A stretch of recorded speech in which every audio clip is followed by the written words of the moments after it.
اے اشرف زمانہ زمانے مدد نما درہائے بستہ رازے کلید کرم کشا سرورا شاہ کریمہ دستگیرہ اشرفا حرمت روح پیمبر ایک نظر کن سوما.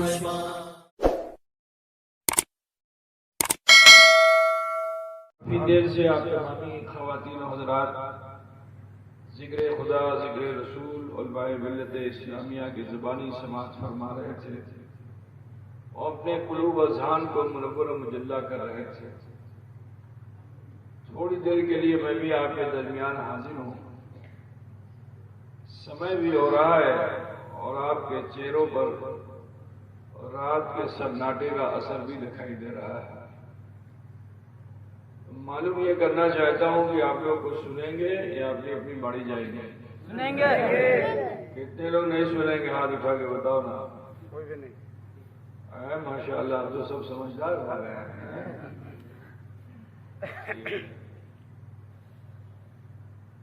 تو بہرحال اللہ رب العزت ارشاد فرماتا ہے والشمس تجری لمستقر لها،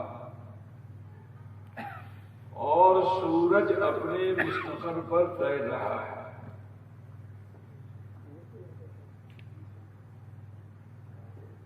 یہ اللہ رب العزت کی قدرت ہے کہ اس نے لفظ کن کا اعلان فرما کر مخلوق کو تخلیق فرما دیا. زمین، آسمان، نکھترو، گگن، نبھ، سوریو، چندرو، 18,000 کم و بیش مخلوقات کو اللہ تعالیٰ نے تخلیق فرمایا. اور یہ اس کی مرضی ہے کہ اس رب نے جس مخلوق کو جہاں چاہا وہاں جگہ دے دی. کچھ مخلوق کو زمین پر جگہ دی، کچھ کو زمین میں جگہ دے دی، پہاڑ پہ جگہ، پہاڑ میں جگہ، پانی پر جگہ، پانی میں جگہ، ہوا میں جگہ، ہوا پر جگہ. آسمانوں میں دیکھو تو انگنت ستاروں کو اللہ تعالیٰ نے وجود عطا فرمایا اور ان کو روشنی بھی دی، چمک بھی دی. مگر ہر چمکنے والے ستارے کو اللہ نے نہیں چنا.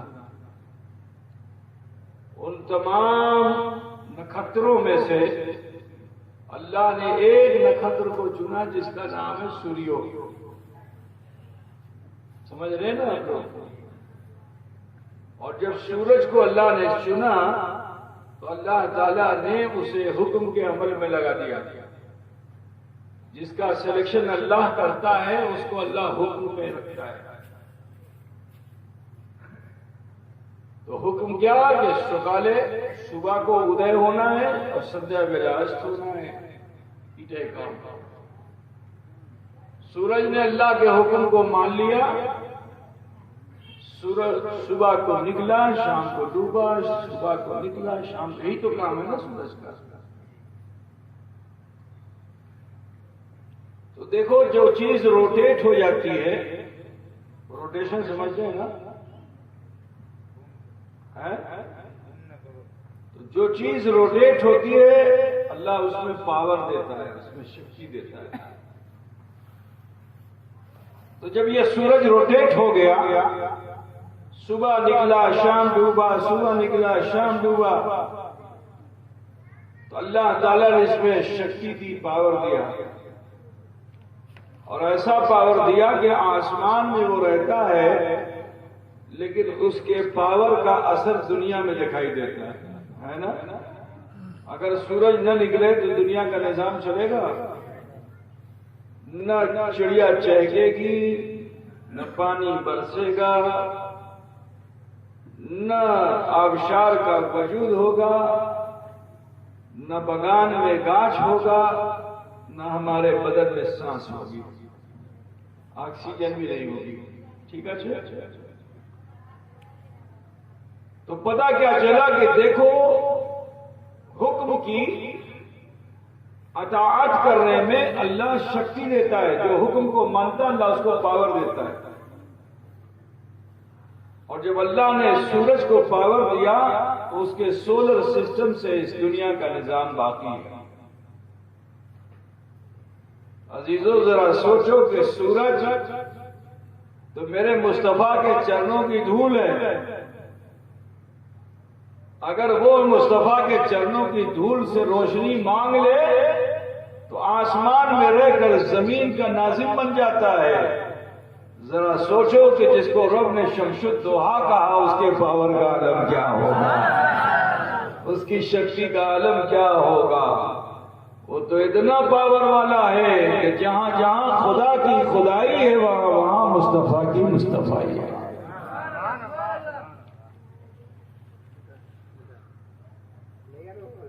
تو سورج کے نظام پہ ہی دنیا کا نظام ہے.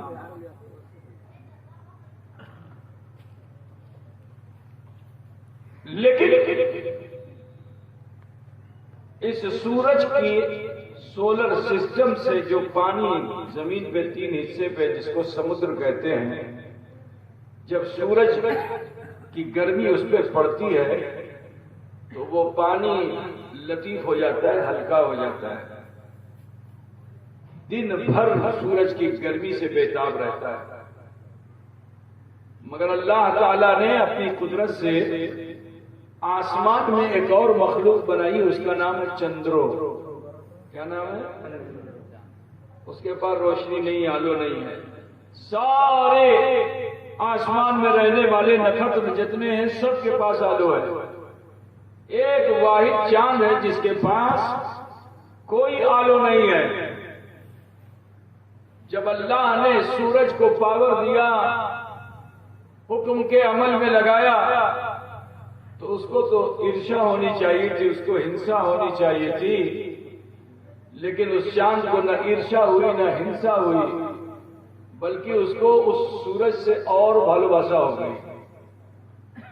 کہا یہ میرے سماجی کا تو ہے، اور اس کو اللہ نے جب یہ قوت و طاقت یہ پاور دیا ہے تو اس سے نفرت کرنا ٹھیک نہیں ہے، اس سے بھالوباسا کرنا اچھا ہے، اس سے محبت کرنا اچھا ہے، اس کے پیچھے پیچھے چلنا اچھا ہے. تو وہ بے نور چاند سورج کے پیچھے پیچھے چلنے لگا. اب جب سورج کے پیچھے پیچھے چلنے لگا تو اے عزیزو، شام جب ہوئی، سورج ڈوبا، اندھکار ہوا، تو دیکھو صحبت کا اثر کہ اتنے ٹائم تک چاند سورج کے پیچھے پیچھے چلا تو اللہ نے اس سورج کی روشنی کو گرہن کرنے کا اس میں شکتی دے دی. وہ نور والا نہیں ہے لیکن سورج کی روشنی کو وہ گرہن کر لیتا ہے. جب وہ گرہن کر لیتا ہے، جیسے ہی اندھکار ہوتا ہے، رات ہوتی ہے، چاند کی چاندنی پھوٹ پڑتی ہے. چاند کی چاندنی پھوٹ پڑتی ہے. اب جب آسمان سے رات میں چاند کی چاندنی پھوٹی تو اس کی ٹھنڈی ٹھنڈی چاندنی کا اثر سمندر کے پانی پہ پڑا.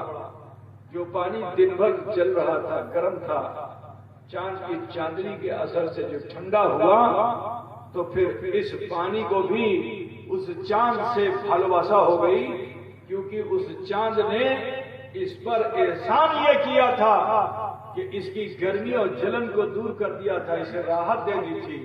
تو پھر لاؤڈ اسپیکر بہت خراب ہے، بہت زیادہ ہی وہ لے رہا ہے، تھوڑی دیر میں حل خراب ہو جائے. اس میں کپڑا باندھا درود شریف پڑھیے.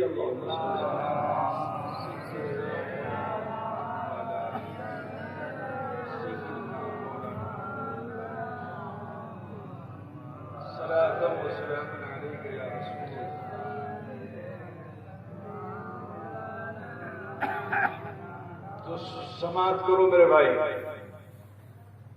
اب چاند کی چاندنی کے اثر سے جب یہ پانی، یہ جل جو سمندر کا تھا، اس کو راحت ملی تو اس نے نیت یہ کر لیا کہ میں چاندروں سے امی ملبو، امی انر چرر اسپرشو کربو، تینائے আমার মসিন আছে, ارے سنو بھائی، تو اب اس پانی میں بھی جوش پیدا ہو گیا. کہاں زمین میں پڑا ہوا پانی آسمان میں جانے کی سوچنے لگا. تو جوش میں کبھی پاور میں 50 فٹ جاتا، پھر 100 فٹ جاتا، پھر نیچے آ جاتا، 200 فٹ جاتا، پھر نیچے آ جاتا، جس کو جوار بھاٹا کہتے ہیں، معلوم ہے نا، ہائی ٹائیڈ انگریزی میں کہتے ہیں. اتنا گھرشن ہوا پانی میں، روٹیشن ہوا کہ اس روٹیشن کے اثر سے یہ لطیف پانی بھی اور لطیف ہو گیا، گیس بن گیا. اب جو گیس بن گیا تو زمین کی گریوٹی اس کو اپنی طرف کھینچ نہیں سکی، وہ گیس بن کر اوپر کی طرف گیا. مگر ایک جگہ پہ جو پہنچا تو وہاں اس کو روک دیا گیا کہ نہ نہ نہ، تمہیں سرکار کرتے پڑ گنا، عاشق ہو نا، عاشق کو تڑپایا جاتا ہے. اب جو مل نہ سکا تو بادل بن گیا، اور بادل سے بجلی زمین پہ آئی. یہ بجلی کیا ہے؟ یہ اس پانی کے نہ ملنے کا غم ہے. وہ بجلی جو زمین پہ آئی تو جانتے ہو اس پانی نے کیا کیا؟ تمہارے کھیتوں کو ہرا بھرا کر دیا، تمہارے باغوں کو ہرا بھرا کر دیا، تمہاری سوکھی زمین کو ہرا بھرا کر دیا. جہاں وہ پانی گر گیا وہ حیات بخش تھا، وہ زندگی دینے والا پانی تھا، وہ حیات دینے والا پانی تھا. میں یہاں آپ سے بات بتانا چاہتا ہوں کہ پانی تو دونوں پانی ہے نا، سمندر کا بھی پانی پانی ہی ہے اور آسمان سے گرا ہوا پانی بھی پانی ہے. جو بچے اسکولوں میں پڑھتے ہیں انہیں معلوم ہے کہ ان دونوں کے اندر دو ہی چیز ہے، ایک ہے آکسیجن، دوسرے ہائیڈروجن. آکسیجن اور ہائیڈروجن ہی سے پانی کا وجود ہوتا ہے. اب وہ چاہے آسمان سے گرا ہوا پانی ہو چاہے وہ سمندر کا پانی ہو، دونوں H2O ہے نا بھائی؟ جو بچوں جانتے ہو نا، اسے H2O کہتے ہیں. پانی کو کیا کہتے ہیں؟ H2O. ٹھیک ہے نا؟ دونوں کی جنسیت ایک ہے مگر ماہیت بدلی ہوئی ہے. جنس میں دونوں ایک ہیں، ایک شکل کے ہیں مگر ماہیت بدلی ہوئی ہے. سمندر کا پانی کھیت میں ڈال دو تو کھیت جل جائے، پیٹ میں ڈال دو تو پیٹ جل جائے، لیکن برسات کا پانی زمین پہ ڈال دو تو ہریالی آ جائے، پیٹ میں ڈال دو تو توانائی آ جائے. پتا کیا چلا کہ جب دو پانی ایک جیسے نہیں ہو سکتے تو بشر اور مصطفیٰ لاسانی ایک جیسے کیسے ہو؟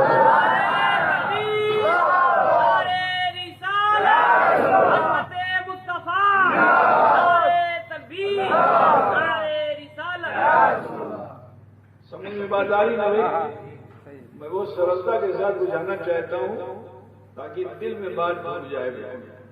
دونوں پانی کو ملا پاؤ گے؟ اسی لوگ ایچا الگ ہے نا میرے پیارے. اب میں آپ کو بتاؤں کہ بادل بن کے تو برس گیا مگر اس کا حوصلہ ٹوٹا نہیں کرنا. کاشی جابو چندرو سامی ساکھات کرو تو وہاں بھی اس کو جوش پیدا ہوا تو پھر اور گیس بنا، اور لطیف گیس بن گیا. وہ بادل کے اوپر سے بھی اٹھا لیکن پھر اسے روک دیا گیا. نا ہم تھام چندروں سے ملتے پر گنا. تو جانتے ہو شبنم سمجھتے ہو نہیں؟ شبنم سیت پوچھتے ہو نا، رات میں ملتی ہے. تو اب وہ سیت بن کر زمین پہ گرنے لگی. اب جو سیت بن کر زمین پہ گری تو تمہارے دھان میں اگر گر گئی تو دھان میں وزن آ گیا ہے نا. شبنم اگر نہ گرے تو دھان بنے گا؟ نہیں بنے گا. یہی شبنم کا قطرہ، سیت کا قطرہ اگر جنگل میں گرا بانس میں جہاں بسواڑی ہے تو اس بانس نے کہا کہ اے پانی، تو نے بڑی محنت مشقت کی ہے، تو چاند کا عاشق ہے، تو لہذا تجھے ہم مٹی میں ملنے نہیں دیں گے. تو بانس نے بھی اپنا منہ کھول لیا اور اس سیت کو اس نے اپنے سینے میں سمو لیا. لیکن اللہ تعالیٰ نے انسان کو اللہ کی مخلوق کا حاشر بنایا ہے. انسان ہی دیگر مخلوق کا حشر کرتی ہے اس دنیا میں، تو جانتے ہو ایک انسان پہنچا بسواڑی میں اور اس نے بانس کو کاٹا، اور جب اسے پھاڑا تو وہاں سے بے مقدار پانی نہیں نکلتا ہے، بلکہ ایک اصول ہوتی ہے، اس کا نام ہے بنس لوچن۔ کیا بولتے ہیں تم لوگ جانتے ہو؟ دیکھو بوڑھا آدمی جانتا ہے، پتہ نہیں نوجوان جانتا ہے کہ نہیں جانتا ہے۔ بانس میں سے بنس لوچن نکلتا ہے جو بڑا قیمتی ہوتا ہے اور بہت سی بیماریوں میں اس کا بہترین علاج ہوتا ہے۔ مطلب پوچھتے ہیں نا، بنس لوچن ہوتا ہے۔ یہی شبنم کا قطرہ میدان میں گرنے گیا تو اللہ کی مخلوق گورو سمجھتے ہیں نا، اب اس گورو نے بھی دیکھا کہ یہ گر رہا ہے تو اس نے کہا اے شبنم، اے سیت، تجھے ہم ماٹی میں ملنے نہیں دیں گے، کیونکہ تو نے بلندی حاصل کر لی، عروج حاصل کر لیا ہے، اب تجھے ماٹی میں ملنے نہیں دیں گے۔ اس نے بھی اپنا منہ کھول دیا، وہ سیت اس کے منہ میں گر گئی اور سینے میں جا کے ٹک گئی۔ لیکن میں نے بتایا کہ انسان اس کا بھی حشر کرنے والا۔ ایک دن مانوش آیا اور گورو کو لٹایا، چھری چلایا، اور چھری چلانے کے بعد پیٹ میں ہاتھ ڈالا، جانکار آدمی تو اس نے کھینچ کے نکال لیا۔ اب نکالا تو جانتے کیا نکلا وہاں سے؟ بے مقدار پانی نہیں نکلا، وہاں سے گاؤ لوچن نکلا۔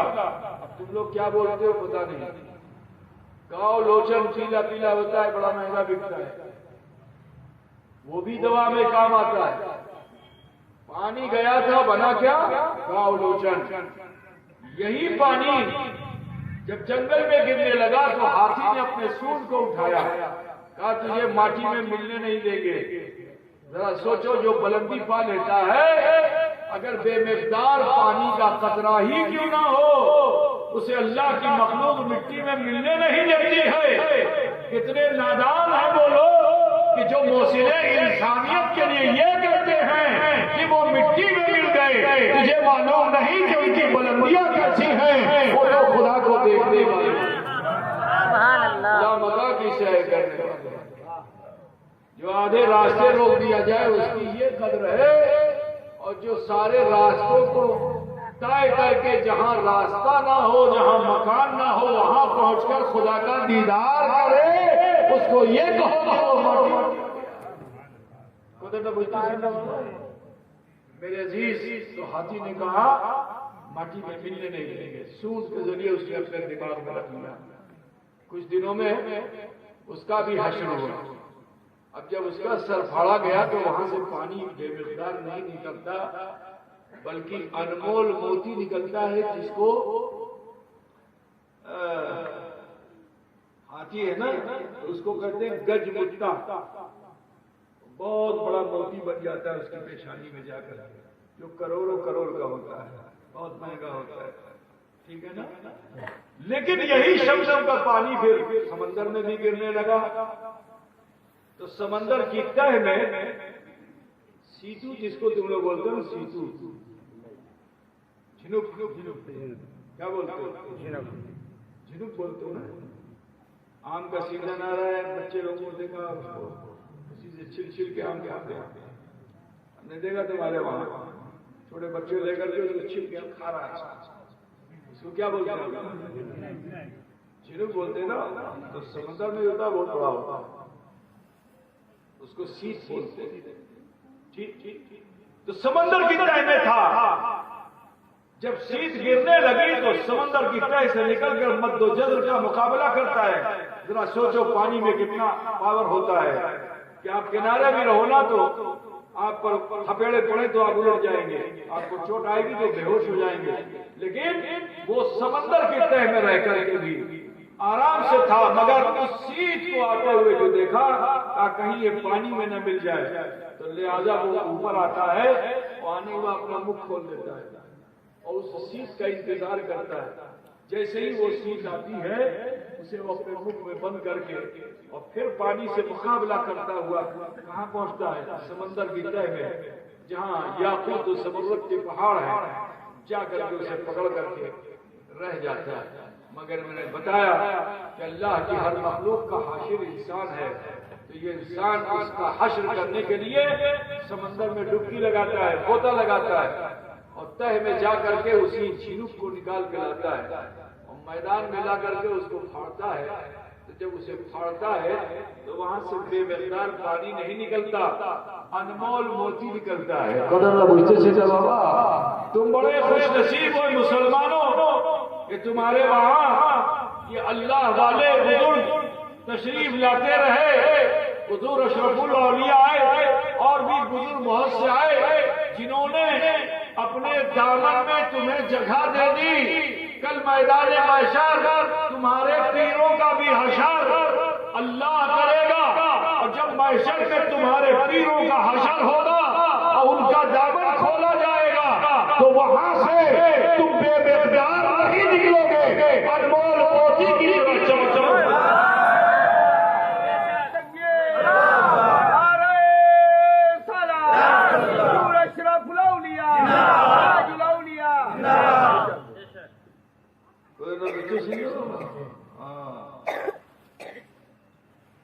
برادر اسلام میں ہی سے رخ بدلتا ہوں میں، زیادہ لمبی بات نہیں کرنی مجھے، یہ تو تمہید تھی اور اب یہی سے رخ بدلتا ہوں۔ جس طرح سے اللہ تعالیٰ نے آسمان دنیا میں سورج کو چنا، تمام نکھتروں میں سے ایک سورج کو چنا اور چن کر کے اس کو حکم کے عمل میں لگا دیا، اسی طرح سے زمین پر انسانوں کے اس گلیکسی و برہمانڈ سے، انسانوں کی گلیکسی سے اللہ تعالیٰ نے اسے چنا۔ 1,24,000 کم و بیش انبیاء کرام کے امتیوں کو نہیں چنا، اسے چنا جس نے پڑھ لیا کلمہ لا الہ الا اللہ محمد رسول اللہ، جو حضور اکرم صلی اللہ علیہ وسلم کا امتی بن گیا، اللہ نے اسے چن لیا۔ اور میں نے بتایا کہ اللہ جسے چنتا ہے اسے حکم کے عمل میں لگاتا ہے، ٹھیک ہے نا بھائی؟ تو اللہ کی طرف سے حکم کا عمل کیا ہوا؟ بنی الاسلام علی خمس، اسلام کی بنیاد 5 چیزوں پر ہے۔ وہ 5 چیز کیا ہے؟ توحید۔ توحید سمجھتے ہو نا؟ کسی کو اللہ کی ذات میں شریک نہ کرنا اور اسے وحدہ لا شریک سمجھنا، ٹھیک ہے نا؟ توحید۔ پھر کیا ہے؟ نماز۔ پھر کیا ہے؟ روزہ۔ پھر کیا ہے؟ حج۔ پھر کیا ہے؟ زکات۔ اسے کہتے ہیں یہ 5 بنیادی چیزیں ہیں اور اسی پر اسلام کی بنیاد ہے، اسی پر اسلام کی بنیاد ٹکی ہوئی ہے۔ اچھا بتاؤ، اگر ایک بھی اینٹ کیوں اپنی ہلا دو، بڑی بڑی بلڈنگوں میں تم لوگ دیکھتے ہو گے ٹیلی ویژن میں بھی، اونچی اونچی سینکڑوں منزلہ عمارت کو گرانے کے لیے کیا ترکیب ہے؟ ایک کھمبے میں بم لگا دیا جائے۔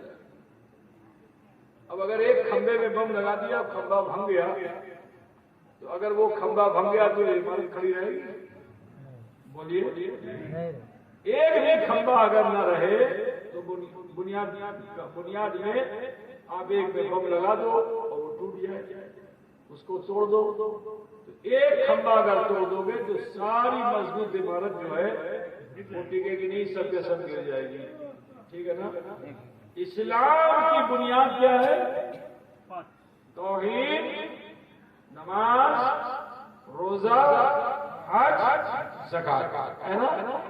اگر ان میں سے کوئی بھی چیز تم چھوڑ دو تو بولو اسلام کی وہ عمارت جو تم کھڑی کر رہے ہو قائم رہے گی؟ بولو۔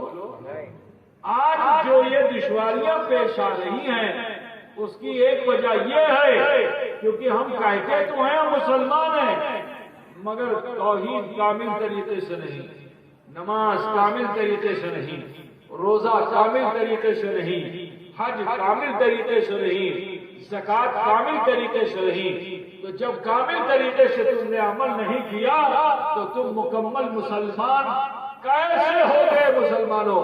یہی وجہ ہے کہ آج ہماری عمارت میں زلزلہ ہے، جو چاہتا ہے ہمیں ہلا دیتا ہے. بولتے سننا, جو چاہتا ہے وہ ہمیں ہلا دیتا ہے. اے مسلمانوں, اپنی بنیاد کو مضبوط کر لو, تو جب بنیاد مضبوط ہو جائے گی تو پھر عمارت بلند سے بلند تر ہوتی چلی جائے گی. جو دیکھے گا اس کے سر کی پگڑی گر جائے گی. تمہیں دیکھ کر کافروں مشرکوں کے سر کی پگڑی گر جائے گی, اور وہ بھی گریں گے, تمہارے قدموں پہ پڑھیں گے کلمہ لا الہ الا اللہ محمد رسول اللہ. سمجھ رہے ہیں؟ آج آپ دیکھ لو حالات کیا ہیں مسلمانوں کے.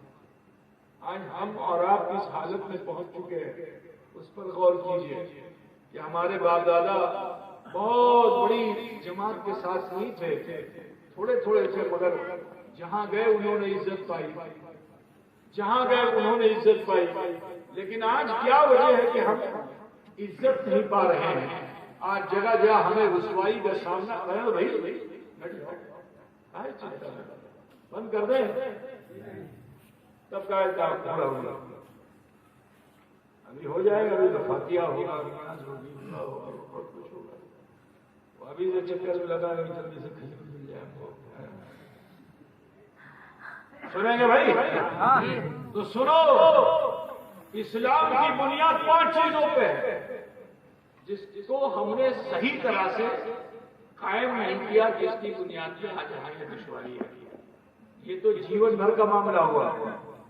اے مسلمان لوٹ آؤ, اللہ نے روزمرہ میں بھی 5 چیزیں دی ہیں روزمرہ کی. جس طرح یہ 5 چیزیں ہیں, اسی طرح تمہارے جیون میں بھی ایک روٹیشن ہے. وہ کیا ہے؟ فجر, ظہر, عصر, مغرب, عشاء. فجر, ظہر, عصر, مغرب, عشاء. بتا بولتے سننا بابا. تو اللہ تبارک و تعالیٰ نے آپ کو حکم کے عمل میں لگایا ہے. آسمان دنیا میں رہنے والے سورج کو اللہ 12 برجوں سے گزارتا ہے. اے مسلمانوں, ہمیں تمہیں اللہ تعالیٰ 5 برجوں سے گزارتا ہے. یہ برج کیا ہے؟ فجر, ظہر, عصر, مغرب, عشاء. تو جو بندہ مومن فجر سے لے کر عشاء تک ان برجوں سے گزر جاتا ہے, وہ روٹیشن ہوا کہ نہیں ہوا؟ اور روٹیشن میں پاور ہے, پاور ہے. اللہ ارشاد فرماتا ہے, رب العالمین ارشاد فرماتا ہے کہ کنتم خیر امۃ اخرجت للناس تأمرون بالمعروف وتنہون عن المنکر. کہ تم بہترین امت ہو, تمہیں اللہ تعالیٰ نے انسانوں کے درمیان سے چنا ہے, اس لیے کہ جو بندہ مومن ہوتا ہے وہ طبیعت میں نہیں جیتا, مصطفیٰ کی دی ہوئی شریعت امر بالمعروف اور نہی عن المنکر پر عمل کرتا ہے. اے مسلمانوں غور کرو, تم آئینے میں روز چھوی دیکھتے ہو. اللہ نے تمہاری چھوی کو, جو صحیح چھوی ہے, اس کو اللہ نے قرآن میں محفوظ رکھا ہے. اگر آپ اجازت دیں تو میں اس چھوی کو آپ کے سامنے دکھا دوں. دیکھو گے آپ کی چھوی کیسی ہے؟ آؤ قرآن سے پوچھتے ہیں ہماری چھوی کیسی ہے. تو قرآن یہ کہہ رہا ہے کہ محمد رسول اللہ والذین معه اشداء علی الکفار رحماء بینہم تراہم رکعا سجدا یبتغون فضلا من اللہ ورضوانا سیماہم فی وجوہہم من اثر السجود. آیت بڑی لمبی ہے, ٹھیک ہے نا؟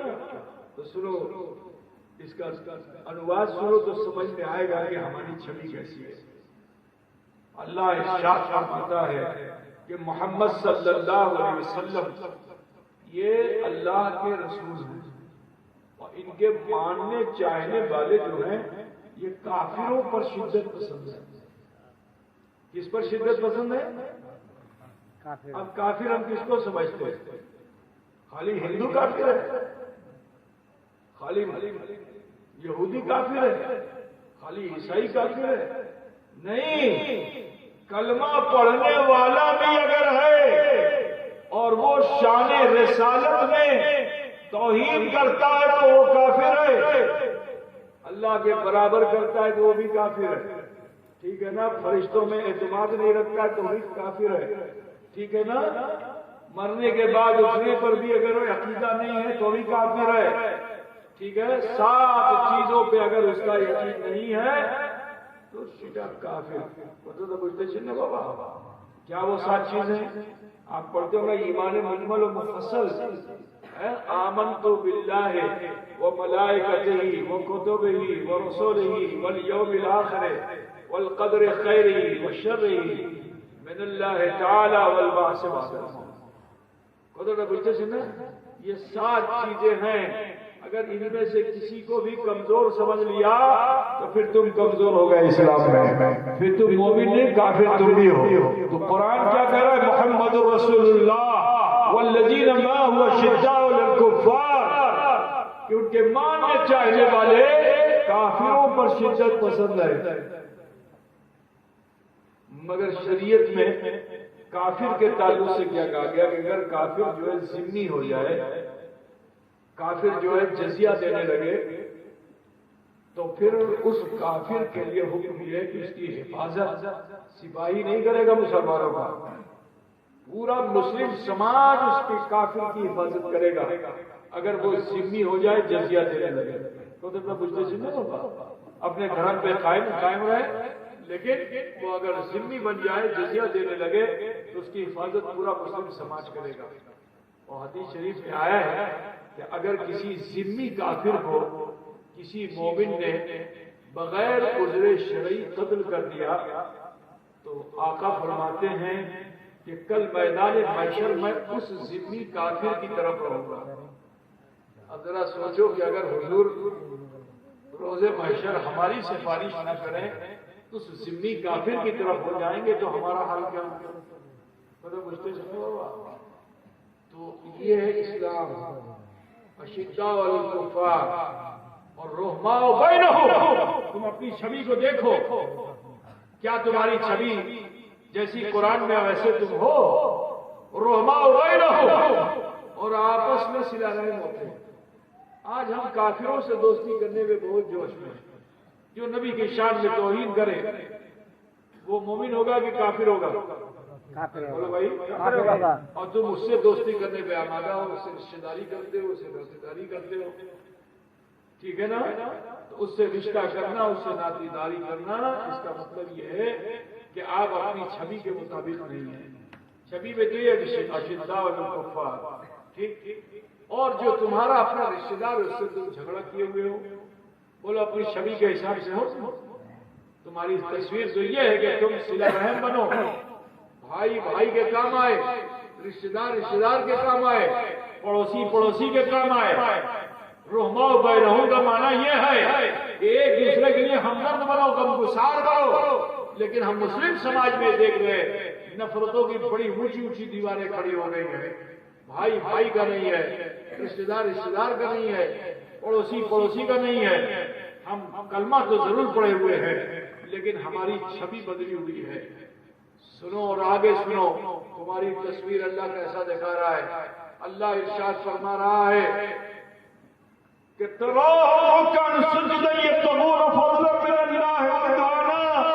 اور دیکھا جاتا ہے ان مومنوں کو یہ کبھی رکوع کی حالت میں ہوتے ہیں، کبھی سجدے کی حالت میں ہوتے ہیں، اور یہ اللہ کے فضل کو تلاش کرتے ہیں.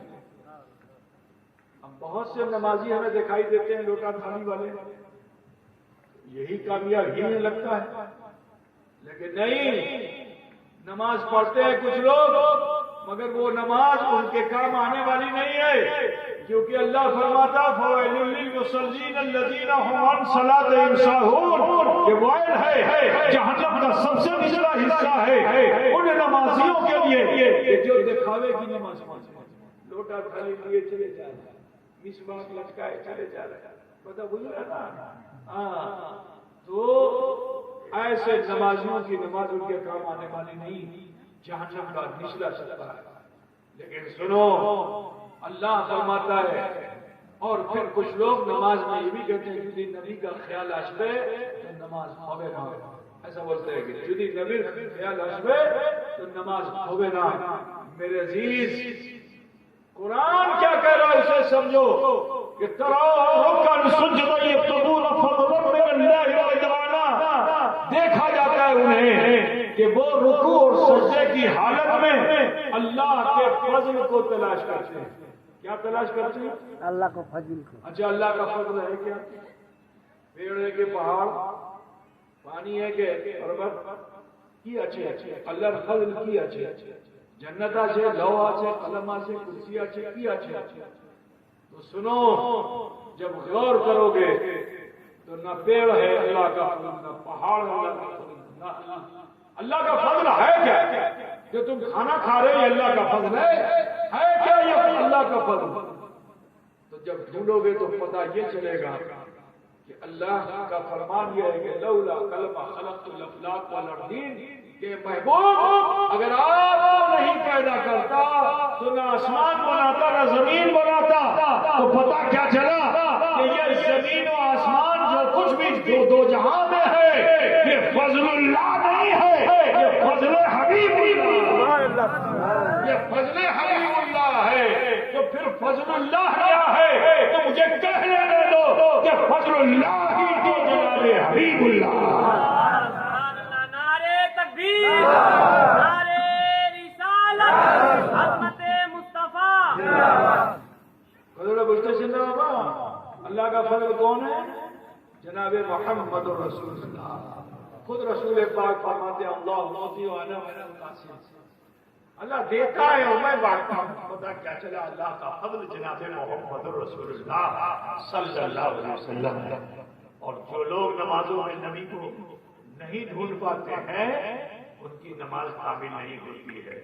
جو نبی کو ڈھونڈیں گے ان کا رکوع اچھا ہوگا، جو نبی کو ڈھونڈیں گے ان کا سجدہ اچھا ہوگا. نبی کے طریقے ہی تو سجدہ کرو گے. سجدے میں جا کے ناک اٹھا دو، مولوی صاحب سے پوچھو کہ کیا نماز ہوگی تو کہا جاؤ دوبارہ پڑھو، کیونکہ نبی کے طریقے کو تم نے چھوڑ دیا. ٹھیک ہے نا؟ سجدے میں ناک تو ٹکا کے رکھا تھا مگر پیچھے پیر کو اٹھا کے رکھا تھا. بولو نماز ہوگی؟ نبی کے طریقے کو چھوڑ دیا، نماز ہوگی نا. نماز میں گئے اور یہ داہنا پیر کبھی آگے کبھی پیچھے، کبھی آگے کبھی پیچھے، رائٹ ہینڈ کو اور پیر کو اگر ایسا کرو نماز ہوگے نا. ٹھیک ہے نا؟ وَاتَّخِذُوا مِن مقام ابراہیم مصلی، مقام ابراہیم کو مصلی بناؤ اور بالکل قدم کو جما لو تو اب یہاں سے ہلنے نہ پائے. خدا پوچھ رہا ہے نا میرے عزیز، تو طریقے مصطفیٰ کو چھوڑ کر کوئی نماز پڑھے گا تو نماز ہوگی. اچھا نماز میں جاؤ بار بار کپڑا ایسے سے اٹھاؤ، بار بار کپڑا ایسے سے اٹھاؤ، نماز ہوگی؟ نماز نہیں، کیونکہ نبی نے ایسا نہیں کیا. برادران ملت اسلامیہ، تو اللہ کا فضل جو تلاش کر لیتا ہے تو اللہ تعالیٰ اس کی چھوی دکھا رہا ہے کہ جب اللہ کا فضل تلاش کر کے یہ بندہ سجدے سے سر اٹھاتا ہے تو قرآن کیا کہہ رہا ہے؟ سیماہم فی وجوہہم من اثر السجود، کہ دیکھا جاتا ہے کہ جب وہ سجدے سے سر اٹھاتے ہیں تو ان کے سجدوں کا اثر جو ہے ان کے چہرے پر ہوتا ہے. کہاں ہوتا ہے؟ اب کچھ لوگ اثر کا معنی سمجھے پیشانی، تو گئے اور چٹائی میں رگڑ لگا کے کالا کالا ڈبہ بنا لیا، کہا یہی اثر ہے. اچھا بولو یہ اثر، یہ تو چوٹ کا اثر ہے، سمجھ رہے نا؟ سر کا اثر جو ہوگا تو سیاہی آئے گی اور روشنی کا اثر ہوگا تو چمک آئے گی نا. اگر مارا جائے، کہیں مار دیا جائے تو کالا پڑ جائے گا، لیکن اگر چہرے پر لائٹ ڈال دو، ہائیلوجن ڈال دو تو ہائیلوجن ڈالو گے تو چہرہ چمکے گا کہ نہیں چمکے گا؟ ہے نا بھائی میرے؟ اثر یہ بھی ہے، اثر دور بھی ہے، اثر مار بھی ہے. تو وہ لوگ کہ جو اپنی پیشانیوں پہ بڑے بڑے نشان بنائے ہوئے ہیں، یہ جہنمیوں کی نشانی ہے. کل میدان جب جنت میں جہنمی کو جنت بھیجا جائے گا تو جہنم سے نکال کے جب جنت بھیجا جائے گا تو ان کی پیشانیوں پہ کچھ ایسا ہی نشان ہوگا. تو دیکھو اللہ کیا فرما رہا ہے کہ سیماہم فی وجوہہم من اثر السجود، کہ ان کے چہرے سجدوں کا اثر لے کر اٹھیں گے. اب سنو میں یہاں بتانا چاہتا ہوں وہ آسمان دنیا پہ رہنے والا سورج اس وقت تک نکل ہی نہیں سکتا جب تک مومن سجدے میں رہتا ہے. اب مثال اب یہاں کون سی جگہ ہے؟ انوپ نگر کا مسلمان کا چلو پیر صاحب سے بول کے گئے کہ سجدے میں جب تک مسلمان رہے گا اس وقت تک سورج نہیں نکلے گا. اب کوئی زبردستی سجدہ لمبا کرے اور سمے سیس ہو جائے سجدے میں رہے. اب پیر صاحب سے تو آئے گے سجدے میں رہے گا تو سورج نہیں نکلے گا ہے نا. چلو آج ہم بھی ایسے ہی کرنے سجدہ کریں گے سب نہیں اٹھائیں گے دیکھتے ہیں سورج کی مجال کیوں نکل آئے ہوتا بجھے تو بولو جدی ایٹا اپنی کرو ایٹا شریعت ہوگی کہ طبیعت بولو ارے کی ہوگی ایٹا اپنا مرضی ہوگی نا کہ شریعت ہوگی. شریعت کیا ہے نماز شریعت میں ہے اور شریعت سمے کے اندر ہے. اللہ فرماتا ہے ان الصلاۃ کانت علی المؤمنین کتابا موقوتا کہ بے شک نماز کو اللہ تعالیٰ نے وقت مقررہ میں فرضیت کا مقام دیا ہے. تو سنو جو سمے فرضیت کا اسی میں تمہیں سجدہ کرنا ہے اور جب تک تم سجدہ کرتے رہو گے سورج کی مجال نہیں ہے کہ وہ نکلے. لیکن جیسے ہی تم سجدے سے سر اٹھاتے ہو تو تمہارے چہروں پہ اس نور سے وہ روشنی کی بھیک مانگتا ہے. جب مومن کا سجدہ کر کے مومن سجدے سے سر اٹھاتا ہے تو تمہارے چہروں سے سورج روشنی کی بھیک مانگتا ہے. یہ اجالے جو تم سورج میں دیکھ رہے ہو یہ مومنوں کے سجدوں کا اثر قدرتا بجھتے چننا. مسلمانوں اپنی تہذیب کو سمجھو اپنے کلچر کو سمجھو اپنے اندر بدلاؤ لاؤ چینج لاؤ کرو رب سے خوف خدا پیدا کرو. اس آشوب والی دنیا میں جہاں مسلمانوں کی قدر نہیں ہے پوری دنیا کے اندر مسلمانوں کو ذلیل و خوار کیا جا رہا ہے. اور ان چند سالوں میں تو آپ دیکھ رہے ہو کہ حالات کیسے بنتے چلے جا رہے ہیں. اے مسلمانوں میں آپ سے کہتا ہوں میں نہیں کہتا کہ مقابلے کے لیے ہتھیار کی فیکٹری کھول لو بم بنانے کی فیکٹری کھول لو. میں نہیں تم سے کہتا لیکن میں یہ کہتا ہوں کہ بزرگوں کی صحبت اختیار کرو. بزرگوں نے بم بنانا نہیں سکھایا دم بنانا سکھایا. تو بزرگوں کی صحبت اختیار کرو اور اپنے دم کو بنا لو اپنے قدم کو بنا لو. جب تمہارا دم قدم ان بزرگوں کے نقش قدم پر ہو جائے گا تو انشاءاللہ تعالی ہر دور میں جب ظلم ہوتا ہے تو اس ظلم کو ختم کرنے کے لیے اللہ کا کوئی نیک بندہ کھڑا ہوتا ہے. اے مسلمانوں نیک ہو جاؤ. کاش کہ تم ہی ایسے ہو جاؤ کہ تمہاری وجہ سے ظلم ختم ہو جائے. کاش کہ تمہاری اولادوں میں کوئی ایسا ہو جائے جس کی وجہ سے ظلم ختم ہو جائے. تو اس کے لیے ضروری ہے کہ عمل کی دنیا میں آؤ خوف خدا پیدا کرو. شریعت کی خلاف ورزی مت کرو. شریعت نے جو احکام ہمارے اوپر نافذ کیے ہیں اس کو پورے کے پورا عمل کرو. انشاءاللہ تعالیٰ اگر ایسا کرنے لگو گے تو دنیا بھی اچھی ہوگی آخرت بھی بہتر ہوگی. میری بہن بھائیوں سے مجھے کہنا ہے کہ میری بہن بیٹیوں دیکھو جب جب اسلام خطرے میں آیا ہے ماں بہن بیٹیوں نے بڑا اہم رول ادا کیا. میں تھوڑی سی مثال دے دوں تاکہ میری بہن بیٹیاں بھی اس طرف مائل ہو جائیں. تو سنو حضور اکرم صلی اللہ علیہ وسلم کی پھوپھی ہیں ان کا نام ہے حضرت صفیہ رضی اللہ تعالیٰ عنہ. تو حضرت صفیہ رضی اللہ تعالیٰ عنہ یہ بڑی جنگجو تھی اور شمشیر زنی میں تلوار بازی میں بڑی مہارت رکھتی تھی.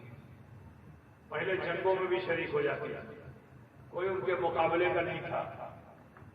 حضرت صفیہ رضی اللہ تعالیٰ عنہ دیکھیے مبلغ مخدوم بشر مشن اس میں تشریف لائے. ابھی ان سے بھی ہم لوگ کچھ سنیں گے اس کے بعد پروگرام ہوگا. تو حضرت سنو میری بہن بیٹیوں حضرت صفیہ رضی اللہ تعالیٰ عنہ بڑی ہی غازیہ بیوی تھی.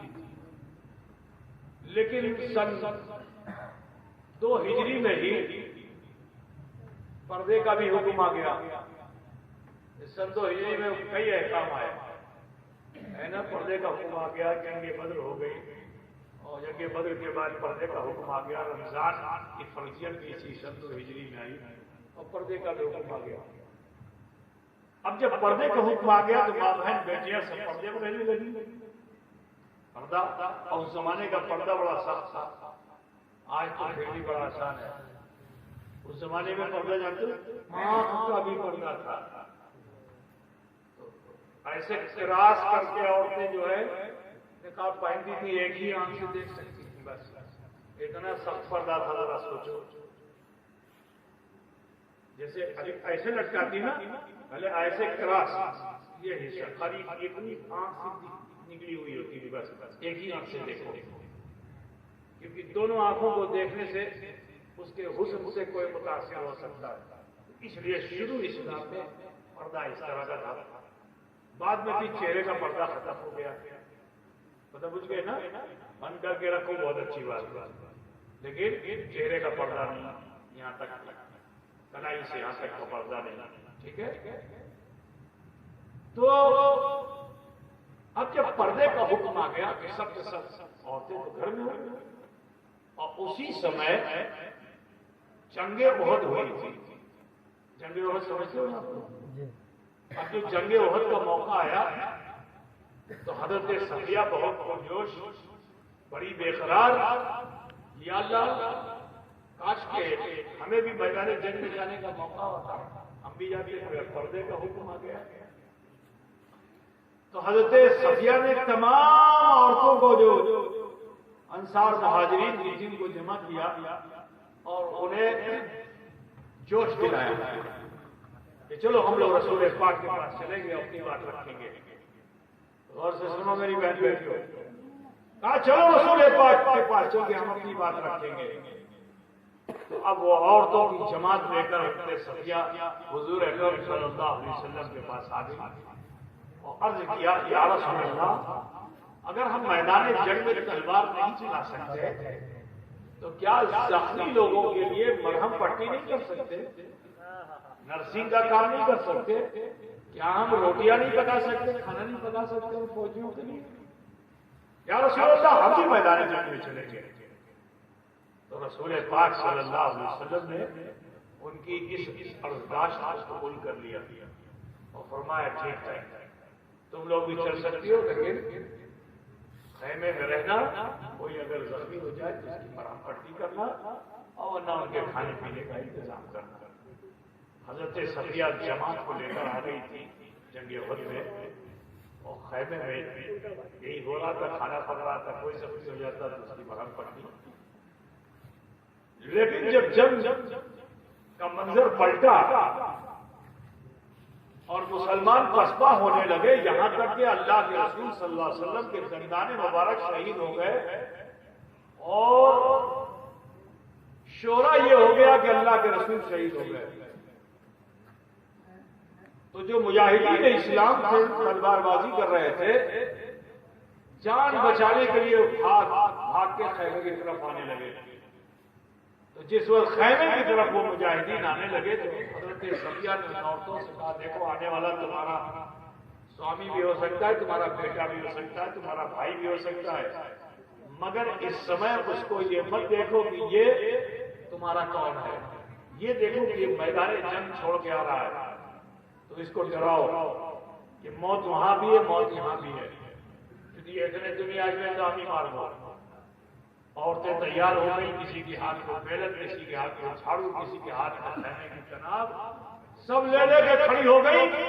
اور جب یہ مرد حضرات میدان جنگ سے پلٹ کر کے خیمے کی طرف آئے تو یہاں پرجوش طریقے سے عورتوں نے یہ کہا کہ ہم دیکھو گے تم ہی کون، تم سمجھتے ہو کہ یہاں جان بچ جائے گی؟ نہیں، موت وہاں بھی، موت یہاں بھی ہے۔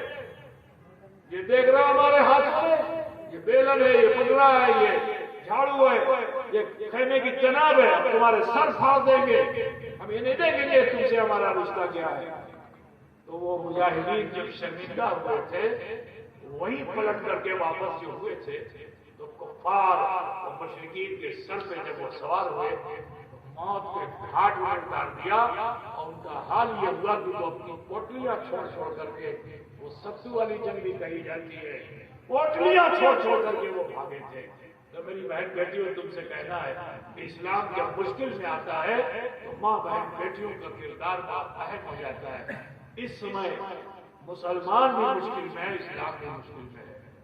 میں آپ سب سے کہتا ہوں کہ ہوش کی دوا لے لو، اپنے گھروں میں اسلامی تہذیب کو قائم کر لو، قرآن کی تلاوت کرنا شروع کر دو، نمازوں کی پابندی کرنا شروع کر دو، اپنے گھر کو پاک و صاف رکھنا شروع کر دو، اور اپنے بچوں کو اچھی تربیت دینا شروع کر دو۔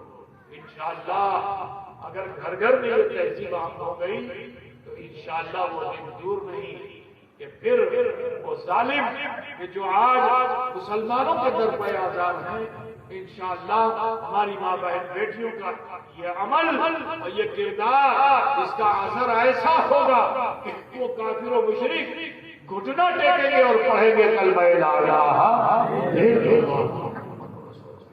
تو لہذا انوپ نگر میں آئے ہوئے تمام مسلمانوں، آپ سب سے کہنا اپنی تہذیب بدلیے، معاشرے کو بدلیے، آپس میں بھائی چارگی کے ساتھ رہیے، ملت محبت کے ساتھ رہیے، اور نماز سے کبھی غافل مت ہوئیے، فرائض پر کاربند رہیے، انشاءاللہ دنیا بھی اچھی ہوگی اور آخرت بھی بہتر ہوگی۔